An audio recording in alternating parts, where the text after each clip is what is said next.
Hello kids, how are you? I hope that you will be fine and happy. Today we will read this chapter 24, paragraph writing. Okay, let's start now this chapter.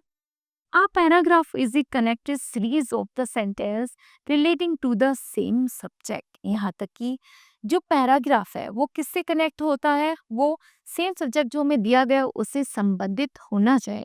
All the sentence in a paragraph should be put together. यहाँ तक कि sentence जो भी लिखे गए हैं वो सब एक दूसरे से संबंधित होने चाहिए in such a way that they contribute to the development of the main title. जो भी हमारी मेन टाइटल है उसी का योगदान उस सब से संबंधित, हमारी सारी पंक्तियां उसी पर संबंधित होनी चाहिए. Okay, a good paragraph is no doubt a short essay in itself.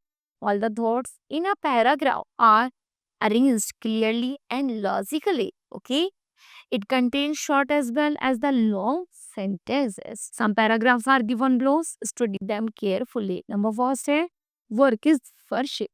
कर्म ही पूजा है. चलिए पढ़ते हैं. It is well known saying. वास्तव में सही कहा गया है कि work is worship. कर्म ही पूजा है. In our daily life, we see that hard work pays rich rewards. यदि हम अपनी डेली लाइफ में हार्ड वर्क करते हैं तो जो हम जल्दी अमीर बन जाते हैं. वन हु वर्क्स सिंसियरली, एक व्यक्ति जो कठिन परिश्रम करता है, सोज बेटर रिजल्ट, तो उसके सामने रिजल्ट भी वैसे अच्छा ही आता है. Then the one who does not do so. यदि दूसरा व्यक्ति हार्डली वर्क नहीं करता तो उसका रिजल्ट भी अच्छा नहीं आता. Hard work builds up self confidence. Hard work हमें सेल्फ कॉन्फिडेंस सिखाता है, निर्माण करता है in us, and this confidence help us in the gaining great achievement. और इसी कॉन्फिडेंस के जरिए हमें और भी ज्यादा क्या, एक ग्रेट अचीवमेंट गेन हो जाती है. Okay, those who do not work. यदि कोई व्यक्ति कार्य प्रॉपर वे में नहीं करता and live ideally can not get great success, तो अपने इस आलस्य के कारण वह कभी भी सफलता को प्राप्त नहीं कर सकता. All the man made things. जो भी मनुष्य से निर्मित वस्तुएं होती हैं, we are watching around us, जिसे हम अपने चारों तरफ देखते हैं, are the result of the man's hard work. तो आप देखते हैं जो भी ये सामान है, बिल्डिंग्स है या जो भी है, ये सब मनुष्य के द्वारा कठिन परिश्रम का परिणाम है.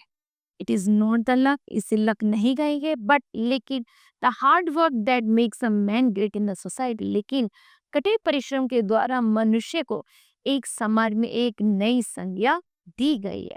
ओके, नाउ किड्स, इस तरह हमें ये पैसेज लिखना है. नेक्स्ट है मेमोरीज ऑफ चाइल्डहुड. अपने बचपन की यादें.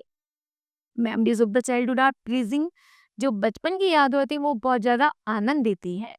These brings joy as well as the sorrow. जैसे हम कभी दुख होते थे या हम बहुत खुश थे तो उन सभी से हमें मिलता है. When we enter our childhood, यदि हम अपने बचपन में जाए, we remember our old friends. तो हम अपने पुराने मित्रों को और पुराने रिलेशन को यदि हम देखें तो we remember their talks. तो याद करते हैं कि उनसे हम कैसे बातें करते थे, कैसे उनकी आदतें थी. Memories are pictures. Galleries. Memories हमारी एक पिक्चर गैलरीज, ऐसी यादें क्या है, हमारी पिक्चर गैलरी की तरह है. We meet our grand parents. जिस तरह हम अपने मृत दादाजी से मिलते थे. We play with our friends. भी हमारे साथ मित्रों की तरह खेलते थे. Soon we fight with them. और जब हम लड़ते थे. Sometimes we weep and laugh in their company. तुम्हारे हंसने रोने में हमारा साथ देते थे. My childhood memories are very pleasant. In my childhood was very naughty. I was the boss among the children. I used to beat any child and would hid behind my mother. Okay, now kids, this passage is completed. I hope that you understood well. Thank you. Have a nice day.